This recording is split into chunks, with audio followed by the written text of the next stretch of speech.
ચૂંટણી આવે છે ભાઈ, ચૂંટણી. અને ચૂંટણી આવે છે એટલે એની જોડે જોડે ઈવીએમ પણ આવશે. અને ઈવીએમ આવશે એટલે એની ફરિયાદો પણ આવશે. અને આ ફરિયાદો ચૂંટણી પછી પરિણામો આવે ત્યારે નહીં, આ વખતે ચૂંટણીના 6 મહિના પહેલાં જ ચાલુ થઈ ગઈ છે. ખબર નહીં ક્યાંથી લોકોને શું ઈવીએમથી વાંધો છે, કે ખબર છે કે આ વસ્તુ અત્યારે શક્ય નથી, તેમ છતાં ઉપાડી રહ્યા છે જોરશોરથી કે આવનારી લોકસભાની ચૂંટણી બેલેટ બોક્સથી જ થવી જોઈએ, અથવા તો બેલેટ પેપરથી જ થવી જોઈએ. અને ઈવીએમ કાઢો ભાઈ, કાઢો. કારણ એવું છે કે દરેક જગ્યાએ બીજેપી જીતી જાય છે. તો શું ઈવીએમ ખોટું છે? શું ઈવીએમ ખરાબ છે? શું ઈવીએમથી ખોટા રિઝલ્ટ આવે છે? શું ઈવીએમ પર ગમે તે સ્વિચ દબાવો તો વોટ સીધો બીજેપીને જાય છે? શું આ બધું સાચું છે? ચાલો જાણીએ આજના વિશ્લેષણમાં. નમસ્કાર, હું છું સિદ્ધાર્થ છાયા અને આજે તમે મને એક નવા રંગરૂપમાં જુઓ છો. મને એવું લાગે છે કે હું એકદમ ગંભીર ને એવી ચર્ચા કરું છું તો કદાચ લોકોને કંટાળો આવે છે. તો આજથી એવું નક્કી કર્યું છે કે જે વિષય એટલો બધો ગંભીર ન હોય તો એના ઉપર આપણે જરાક હળવાશથી ચર્ચા કરીએ, એટલે મજા પણ આવે અને રસ પણ જળવાઈ રહે. તો આજનો આપણો મુદ્દો છે કે ઈવીએમ શું સારું છે કે ખરાબ? હવે ઈવીએમ સારું છે કે ખરાબ એ આપણને અત્યારે છેક ચિંતા થઈ રહી છે. ખાસ કરીને 2019માં જ્યારે નરેન્દ્ર મોદીની સરકાર કેન્દ્રમાં પરત આવી ત્યાર પછી તો આ ચર્ચા બહુ જબરદસ્ત ચાલી છે. ઘણા બધા લોકોને ગમતું નથી ઈવીએમ. કેમ? કારણ કે ભાઈ જીતાતું નથી. હવે વસ્તુ એવી છે કે 2014માં પણ ઈવીએમથી જ ચૂંટણી થઈ હતી. તો ત્યારે ઈવીએમ પર કેમ શંકા ના ગઈ?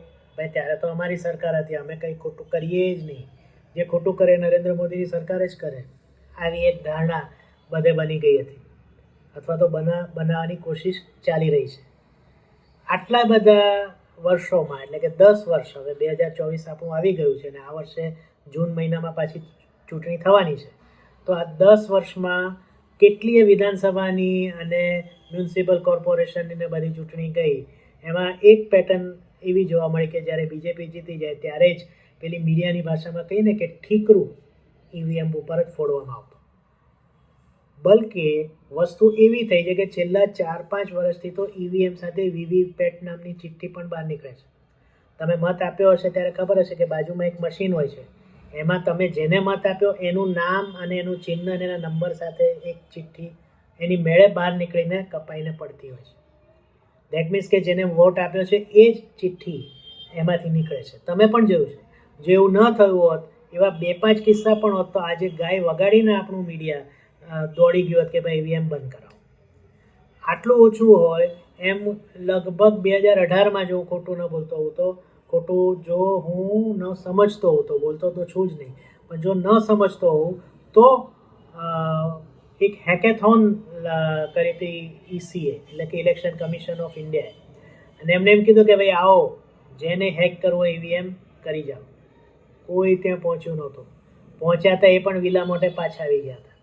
જ્યાં સુધી ટેકનોલોજીમાં મારી સમજણ છે એ એટલી જ છે કે EVM is equal to calculator. Calculator જો હેક થઈ શકતું હોય તો ઈવીએમ હેક થઈ શકાય. આ ચોખ્ખી ને સ્પષ્ટ વાત છે. પણ અહીંયા તો શું છે કે આપણે નરેન્દ્ર મોદી જે એવું કહેવાય છે કે જ્યાં અમુક લોકોની વિચારધારા અથવા તો વિચારણા પૂરી થાય છે ત્યાંથી નરેન્દ્ર મોદીની વિચારણા આગળ વધે છે. અહીંયા આપણે પહોંચી શકતા નથી. આપણે હજી પણ 1970-80ના દાયકાના ચૂંટણીના ફોર્મ્યુલામાં જ પડ્યા છે. સામાજિક ભેદભાવ કરો, દરેક સમાજને લગતા અથવા તો જાતિગત વસ્તી ગણતરી કરાવી, એક ધર્મના લોકોને વધુ મહત્ત્વ આપવું, બીજા ધર્મના લોકોને મહત્ત્વ ના આપવું. પણ હા, હવે ખબર પડી કે આ ધર્મના લોકોનો મત તો બહુ મહત્ત્વનો છે, એટલે હવે ચાલો મંદિર દોડીએ, એવું પણ આપણે ચાલુ કરી દીધું છે. પણ તોય આપણે જીતતા નથી. કેમ? કારણ કે પ્રજા સ્માર્ટ થઈ ગઈ છે. બીજું ઉદાહરણ આપો. હમણાં થોડા દિવસ પહેલાંની વાત છે, અયોધ્યાનો એક વિડીયો. નરેન્દ્ર મોદી એક ઉજ્જવલા યોજનાના લાભાર્થી બહેનને ત્યાં ગયા. તેમણે ચા પીધી. કેમ? 10 કરોડનું કનેક્શન ઉજ્જવલા યોજનામાં એ બહેનને મળ્યું હતું, એટલે નરેન્દ્ર મોદી ત્યાં ગયા. ઉજ્જવલા યોજનાને જે એમને લાભ મળ્યો એ પહેલાં એ લોકો પેલો લાકડાનો ચૂરો હોય ને એનાથી બધું બનાવતા, એટલે ખૂબ ધુમાડો ને એવું બધું થતું. આસપાસના બધા ઘરમાં આવી ગયા હતા રાંધણ ગેસ ને એના ચૂલા. આ બેનને ત્યાં તે દિવસે આવ્યું. આટલું જ નહીં, હજી સાંભળો, એમના હસબન્ડે કીધું કે ભાઈ જે અમને લોન મળી બેંકમાંથી ઘર બનાવવાની, એને લીધે આ તમે બેઠા છો, એ ઘરમાં આપણે બેઠા છીએ. તો નરેન્દ્ર મોદી પૂછે કે ભાઈ બધા પૈસા એકસાથે મળ્યા? તો બેન કે નહીં, પહેલાં 50,000 મળ્યા, પછી 1.5 લાખ મળ્યા, અને પછી બીજા 50,000 મળ્યા, એમ કહીને 2 લાખ રૂપિયા સરકારે આપ્યા અને એમાંથી એમનું ઘર બન્યું. અને નરેન્દ્ર મોદીએ પૂછ્યું કે આ એ જ ઘર છે જેવું તમે બનાવવા માંગતા? તો કે હા બિલકુલ, અમારે તો એવું જ ઘર છે. બીજો એક પ્રશ્ન આવ્યો કે શું કોઈએ તમને પૂછ્યું કે 10-15,000 રૂપિયા આપો તો તમારી લોન હું જલ્દી પસાર કરું? કે કશું જ નહીં. એ બેન કે મને સીધા પૈસા આવી ગયા, કીધા એ 3 હપ્તામાં. હવે આ બધું કામ ચાલતું હોય તો ભાઈ કયો વ્યક્તિ બીજેપીને મત નહીં આપે?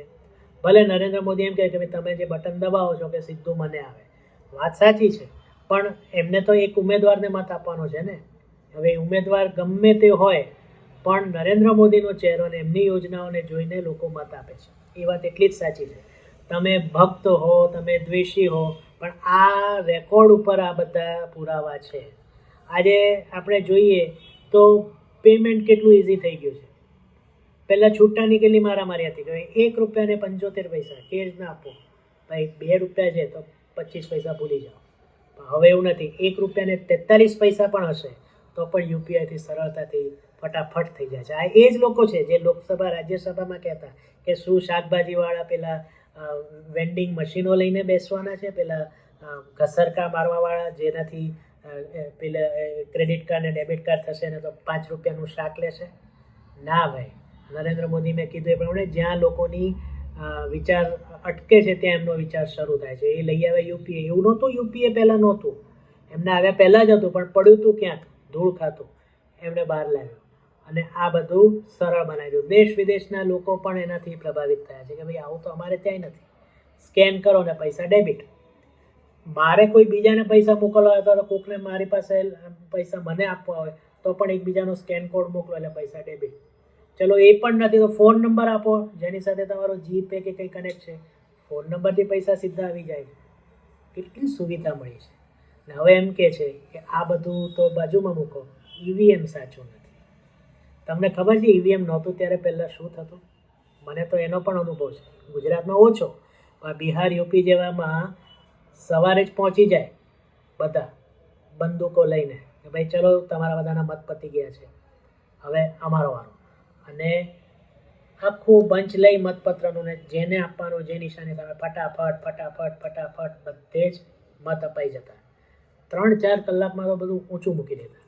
અમુક જગ્યાએ એવું હતું કે ભાઈ આપણા તરફી મતદાન ઓછું છે તો છેલ્લા 2 કલાકમાં આ લોકો ગુંડાભાઈઓ આવે બધા બંદૂકો લઈને અને બધાને કહે ચલો તમારો મત પતી ગયો છે, પડી ગયો છે, હવે અમારો વારો, એમ કરીને લોકો આપતા. ને ટૂંકમાં હવે એમને એવું લાગે છે કે સાચું મતદાન જ્યારે થાય છે ઈવીએમમાં ત્યારે આપણે નહીં આવી શકીએ. એટલે હવે આપણે પાછું પેલું બૂથ કેપ્ચરિંગ વાળું, એટલે મેં જે હમણાં ઉદાહરણ આપ્યું એ કરીશું ને મતદાન ચાલુ તો જ હવે આપણે સત્તા પર પાછા આવી શકીશું. આ વસ્તુ છે.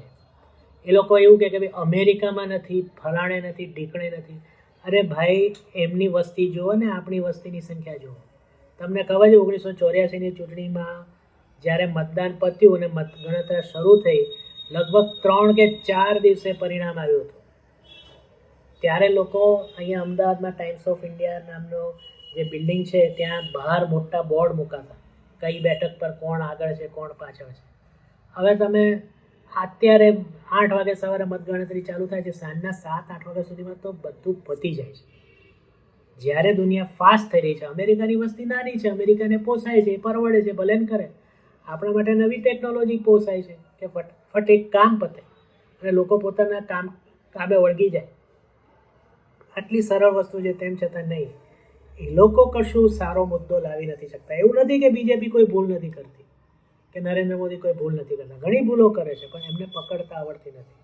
જ્યારે પકડતા આવડશે ત્યારે લોકો જીતતા થશે, પણ મને લાગતું નથી કે એ લોકોને પકડતા આવડે. તો આ બધા કાંડ કરવા માટે આ બધા ઈવીએમના રોદણા ચાલુ થઈ ગયા છે. આપણે ઈચ્છીએ અને બાકી આ થવાનું જ નથી. સુપ્રીમ કોર્ટમાં પણ આઈ થિંક આ મેટર ગઈ હતી અને કહ્યું હતું કે ભાઈ એવું હોય તો તમે પ્રૂફ લાવો કે આ હેક થઈ શકે છે. એવા કોઈ પ્રૂફ તો એ કંઈ આપી શક્યા નહીં અને બસ એના કારણે હવે એ લોકો આવા બધા પ્રયાસો કરી રહ્યા છે. તો કેવું લાગ્યો આ વિડીયો? મારી આ નવી સ્ટાઇલ કેવી લાગી એ પણ જણાવજો નીચે કમેન્ટમાં.